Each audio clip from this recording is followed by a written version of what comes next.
पुण्य पुंज बिनु मिलहि न संता, सत्संगति संश्रुति करांता। सत्संग में कुछ न करो ना तो भी उन्नति होती है, और कुसंग में कुछ ना करो तो भी अवनति होती है, पतन होता है। सत्संग से हमारा जीवन संस्कृति सभर होता है, और संस्कृति सभर जीवन होता है तो घर में बेटे और बेटियां भी माँ बाप का आदर करते हैं। और सत्संग ना हो, गुरु की दीक्षा ना हो तो जीवन विकृति सभर हो जाता है। एक लड़के ने कांच की फ्रेम में पिताजी की तस्वीर बना के रखी थी। घर पे मेहमान आए तो मेहमानों को बोला, ये देखिए हमारे पिताजी हमें छोड़कर इस दुनिया से चले गए, हमसे कोई सेवा ही नहीं लेते थे। अब तूने सेवा की थी? पिताजी थे तब तो पिताजी को फटकारता रहता था, सामने जुबान चलाता था। अब पिताजी गुजर गए तो मेहमानों के आगे बनावट करता है कि हमसे तो कोई सेवा ही नहीं लेते थे। ये विकृति सभर जीवन है। संस्कृति सभर जीवन क्या है कि अपने माता पिता का आदर करते, सारस्वत मंत्र की दीक्षा लेकर जप करते, घर में आध्यात्मिक वातावरण बनाते। ये संस्कृति सभर जीवन है। सूर्य को अर्घ्य देते, दिन में थोड़ी देर मौन रखते, रोज जप करने से पहले कुछ खाते नहीं, और दूसरा कोई मिलता तो उसको भी सही और सच्ची सलाह देते कि भगवान नाम जप करो, सत्संग सुनो, सदगुरु से दीक्षा लो, ऐसी सलाह देते। आजकल तो एक दूसरे को सलाह भी ऐसी देते हैं लोग के सामने वाला बेचारा मुसीबत में पड़ जाए। एक आदमी ने अपने परिचित को कहा कि हमारे घर पे चूहे बहुत बढ़ गए हैं, क्या करना चाहिए? तो वो बोले 2-3 सांप रख ले घर पे, सांप चूहों को मारकर खा जाते हैं, सांप रख घर पे। तो वो बोला घर पे सांप रखूं 2-3 तो मैं कहा रेलवे स्टेशन के वेटिंग रूम में जाकर सोऊं? ऐसी सलाह दे। अब चूहे बढ़ गए हैं, बोले सांप रखो। एक आदमी ने पूछा अपने दोस्त को, भाई सर्दी हो गई है क्या करूं, कैसे जाएगी? बोले 2 घूंट सुबह पिया कर, 2 घूंट शाम को पिया कर, सर्दी चली जाएगी। बोले शराब पीने से सर्दी कैसे चली जाएगी? बोले शराब पीने से मेरी दुकान चली गई, मकान चला गया, सारी जमीन चली गई, सारी संपत्ति चली गई, तो तेरी सर्दी नहीं चली जाएगी? अब आप बताओ ये कैसी विकृति है जीवन में। उसको सलाह दे रहा है कि तू शराब पी, सर्दी चली जाएगी। इस सत्संग के अभाव में विकृतियां आ जाती है जीवन में, और ऐसे लोग फिर दूसरों के जीवन को भी विकृतियों से भरना चाहते हैं। पर जिनके जीवन में सद्गुरु हैं, गुरु की भक्ति है, गुरु की दीक्षा शिक्षा है, ऐसे लोगों का जीवन संस्कृति सभर होता है, और ऐसे लोग दूसरों के जीवन से भी विकृतियां दूर करते हैं।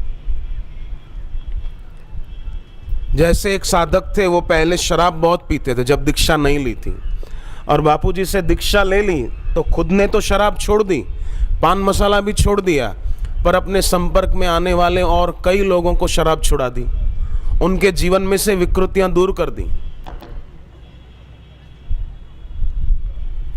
एक साधक थे, उन्होंने बताया कि पहले जीवन में विकृतियां बहुत थी, दारू भी पीते थे, मांसाहार भी करते थे, परंतु जब से बापूजी का सत्संग सुना, दीक्षा ली, तो हमारे जीवन में मानो सचमुच में सवेरा हुआ। नहीं तो अंधेरे में जी रहे थे, लग रहा था कि आंख खुली है पर हकीकत में आंख बंद थी।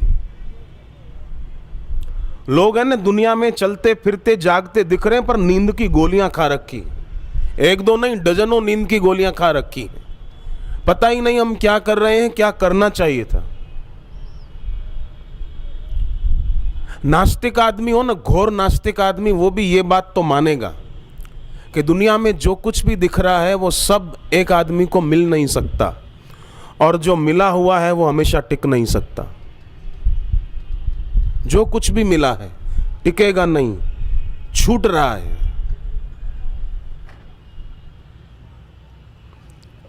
इस दुनिया में कुछ भी अचल नहीं है, सब अस्थिर है, चल है।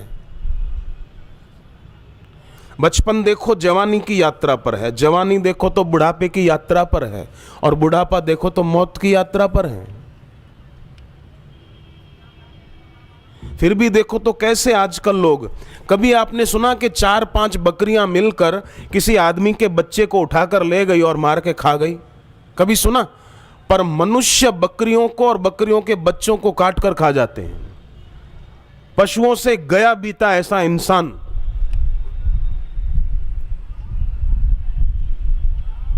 कभी सुना मुर्गियां 5-7 मिलकर किसी इंसान के बच्चे को उठाकर ले गई?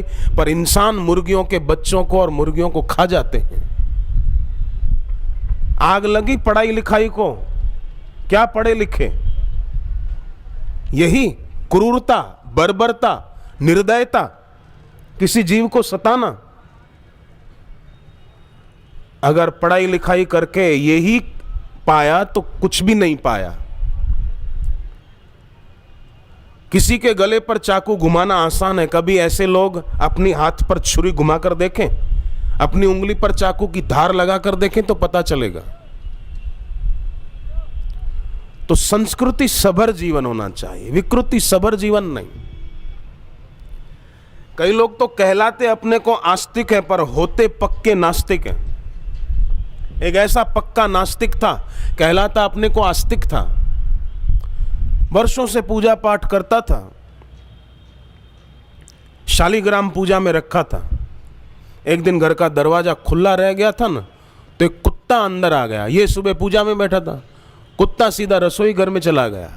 तो इसने क्या किया, कुत्ते को भगाने के लिए शालिग्राम जो पूजा में रखा था भगवान का, वो उठाकर कुत्ते को दे मारा जोर से।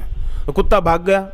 कुत्ता भाग गया तो वो बोला कि आज काम आया तू, शालिग्राम के लिए बोलता है। अब बताओ ये भक्त है कि कमबख्त है? इसको क्या कहा जाए? इसको आस्तिक कह सकते हैं हम? शालिग्राम कुत्ते को दे मारा और फिर बोलता है कि आज काम आया तू। लोग आजकल प्रार्थना भी करते हैं ना, तो देखा जाए तो नाम होता है प्रार्थना, पर केवल भिक्षा पात्र लेकर मांगते रहते हैं, भगवान ये कर दे, हे भगवान जरा ये हो जाए, ये हो जाए, ये हो जाए। नहीं नहीं, उनको पता है क्या करना चाहिए क्या नहीं करना चाहिए। फिर हम क्यों अपनी मांग रखकर अपने को उनकी नजरों में गिराएं?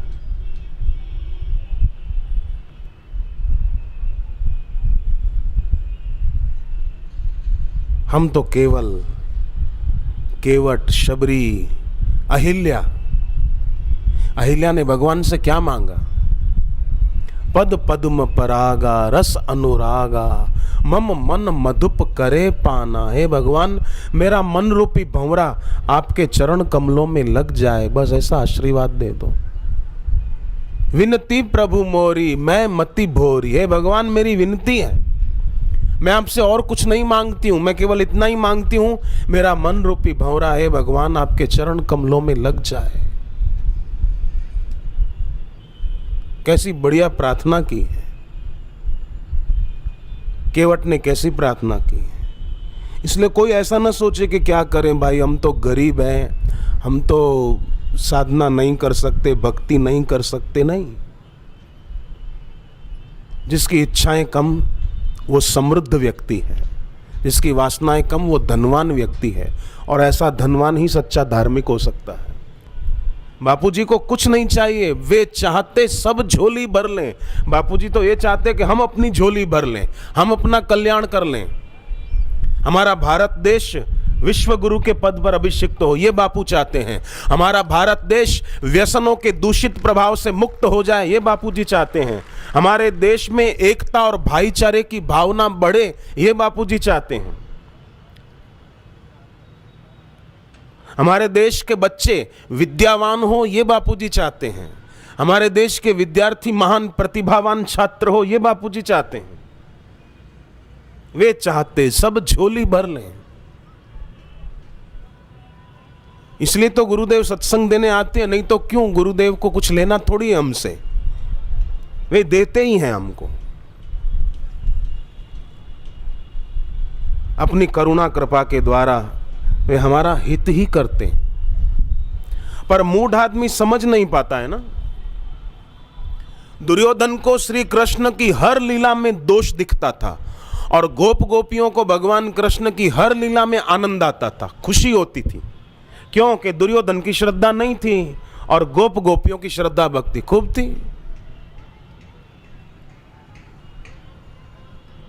और कुप्रचार करने वालों ने तो कोई कमी नहीं रखी। निंदा करने वाले, अफवाहें उड़ाने वाले लोग तो कैसे हैं मैं आपको बताऊं कि एक व्यक्ति, आप कल्पना करो, एक व्यक्ति ऐसा हो, 1 चम्मच काला रंग लेकर नाव में बैठकर समुद्र के बीच में चला जाए और 1 चम्मच काला रंग समुद्र में डालकर घुमाए घुमाए घुमाए। कोई पूछे अरे भाई क्यों घुमा रहे हो? बोले मैं सागर के पानी का रंग बदलना चाहता हूं। अरे प्यारे, तेरी जिंदगी पूरी हो जाएगी पर सागर के पानी का रंग तू बदल नहीं सकता। ऐसे ही निंदा करने वाले और गलत अफवाह उड़ाने वाले, लोगों में भ्रांतियां पैदा करने वाले भी ऐसे ही हैं। काला रंग 1 चम्मच लेके समुद्र में डालकर घुमा रहे हैं, पर बापूजी के प्रति आस्था रखने वाले भक्तों का भी सागर है। तो समझदार आदमी कौन है? समझदार वो है जो अपने जीवन में विवेक बढ़े ऐसी जगह पर जाए, सत्संग सुने, भगवान का नाम जप करे, सच्ची कमाई करे। बाकी तो दुनिया में आकर कमाया खूब, क्या हीरे क्या मोती, पर क्या करे भाई, कफन में जेब नहीं होती जो कुछ साथ में लेकर के जाए। यहीं छोड़ के मरते हैं, पर मेरे तेरे का भाव लेकर के जाते हैं और उस कारण दोबारा जन्म लेकर आना पड़ता है। जैसे आप यहाँ पर बैठे हो, सत्संग के बाद आप अपने अपने निवास की ओर जाओगे तो फिर दोबारा तुरंत जल्दी इधर लौट कर कौन आएगा? जाने के बाद कि जिसकी कोई चीज़ इधर रह गई हो वो लौट के आएगा कि अरे मेरा आसन रह गया, मेरी टोपी रह गई, अरे मेरा चश्मा रह गया, मेरा फ़ोन रह गया। वो दोबारा लौट कर आएंगे। ऐसे ही दुनिया से मरकर जाते हैं तो दोबारा जन्म लेकर वही आते हैं जिनकी दुनिया की चीज़ों में मेरेपन की बुद्धि रह गई, मेरा मेरा मेरा मेरा, दोबारा आते हैं। पर भक्त की भगवान में और गुरु में होती है तो उनको दोबारा आना नहीं पड़ता, वो मुक्त हो जाते हैं। इसलिए बड़भागी वो है जिसकी भगवान में और भगवत प्राप्त गुरु में मेरेपन की बुद्धि हो जाए, श्रद्धा हो जाए, तो वो आदमी भाग्यशाली है। तो आप सचमुच में ऐसे भाग्यशाली हैं कि आपकी सत्संग में आकर बैठने की रुचि हुई।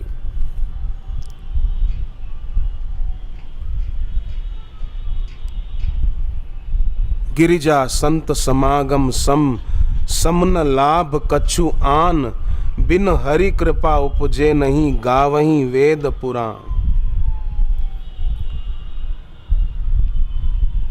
भगवान की कृपा के बिना ये नहीं होता। भक्ति की धारा गुरुवर बहाते, पूज्य बापू अपने सत्संग में भक्ति की गंगा बहाते हैं, जिसमें अवगाहन करने वाले लोग पवित्र हो जाते हैं। पानी की गंगा में तो कोई नहाए तो तैरना ना आता हो तो डूब जाने का डर है, पर गुरुदेव के श्रीमुख से जो भक्ति की ज्ञान की गंगा बहती है उसमें डूबने का डर नहीं है, तर जाए। एक आदमी ने कहा कि मेरे सिर पे कर्जा बहुत था, बड़ा दुखी रहता था, दिन को रोटी अच्छी नहीं लगती थी, रात को नींद नहीं आती थी, पर सत्संग से सुना कि कम से कम 21 मंगलवार नमक बिना का भोजन करे जिसके सिर पे कर्जा हो, रोज सुबह नहाकर गजेंद्र मोक्ष का पाठ करें, और महीने में एक शिवरात्रि आती है, उस दिन शाम को जब सूरज अस्त होता है उस समय शिव जी का पूजन अर्चन मंदिर में करे और शिव जी के नाम का जप करे, तो वो व्यक्ति जल्दी कर्जे के भार से छूट जाता है। उसने सुना, किया, मुझे बता रहा था वो भाई, बोले 30 लाख रुपया कर्जा था, 24 लाख उतर गया, बाकी 6 लाख वो भी बोले उतर जाएगा, कामकाज हमारा अच्छा चल रहा है। सत्संग करते करते, भक्ति करते करते अगर मर भी गए तो भी भगवान कहते हैं नहीं कल्याण कृत कश्चित दुर्गति तात गच्छति। अगर ईश्वर का साक्षात्कार न भी हुआ और आयु पूरी हो गई, मर गए, दुनिया से विदा हो गए, तो भी भगवान गीता में कहते हैं ऐसे भक्तों की कभी दुर्गति नहीं होती है। तो दुनिया में व्यापार आदि करो तो नफा होता है, नुकसान भी होता है, पर इस भक्ति के मार्ग में नफा ही नफा है, नुकसान है ही नहीं। इसीलिए गोस्वामी तुलसीदास जी ने रामचरितमानस में कहा, लाभ की कछु हरि भक्ति समाना, जही गावहीं श्रुति संत पुराण। भक्ति के समान और कोई लाभ नहीं। और भक्ति मतलब तिलक लगा देना, तीर्थ में जाकर बैठ जाना नहीं। भक्ति मतलब जिसकी दुनिया के भोगों से सुख लेने की इच्छा खत्म हो गई, भक्ति है। जिसकी प्रसन्नता वस्तु और व्यक्ति के आश्रित नहीं है, ये भक्ति है। उगते हुए सूर्य को अर्घ्य देना और मंदिर के सामने से गुजर रहे हैं उसको प्रणाम करना, ये आस्तिकता है। पर अपना सुख किसी के अधीन न रहा, भक्ति हो गई, ये शरणागति हो गई, ये समर्पण हो गया।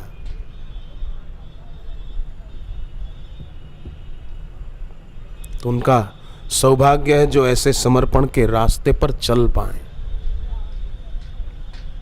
और अपना जीवन सार्थक कर पाए, अमूल्य निर्मूल्य न बीत जाए।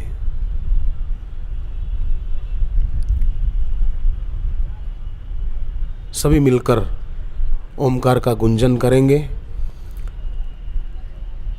इस ओमकार के गुंजन की और जप की भी बहुत महिमा है।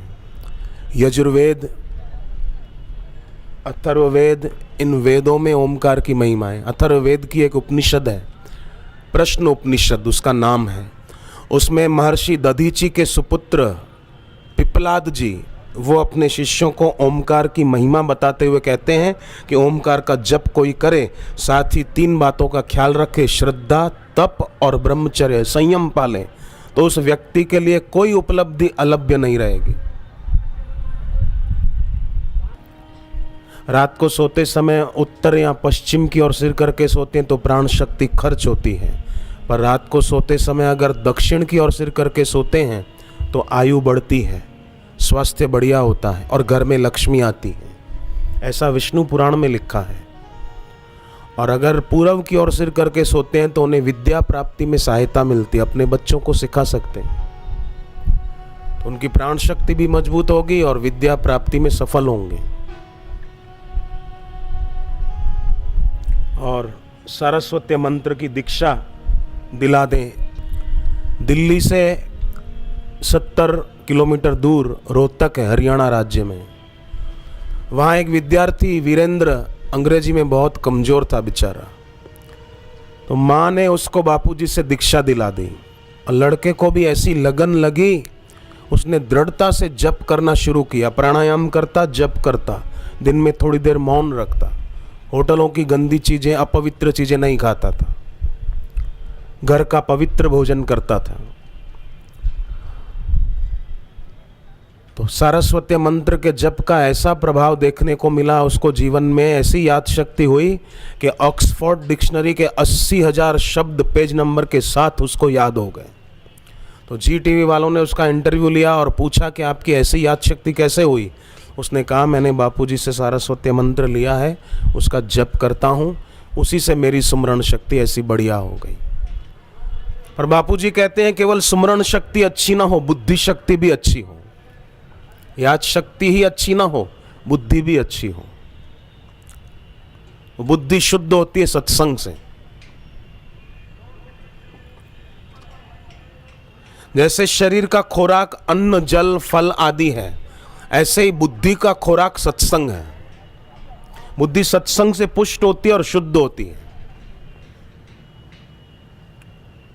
ऐसे सत्संग में जो स्वयं चलकर जाते हैं और दूसरों को भी प्रोत्साहित करके ले जाते हैं, वो तो धरती के देवता माने जाते हैं कि आप भी कल्याणकारी राह पर चल रहे हैं और दूसरों को भी कल्याणकारी राह पर चलने को प्रोत्साहित कर रहे हैं। खुद का जीवन भी विकृतियों से दूर रखते हैं और अपने संपर्क में आने वालों का जीवन भी विकृतियों से दूर रखते हैं। वे लोग देवता हैं, देवता, कर्मज देव, अच्छे कर्म करके अपना परलोक संवार रहे हैं, देवत्व वाले कर्म करते हैं। लोगों के जीवन में से भी पशुत्व मिटाकर देवत्व जगाते हैं, बढ़ाते हैं।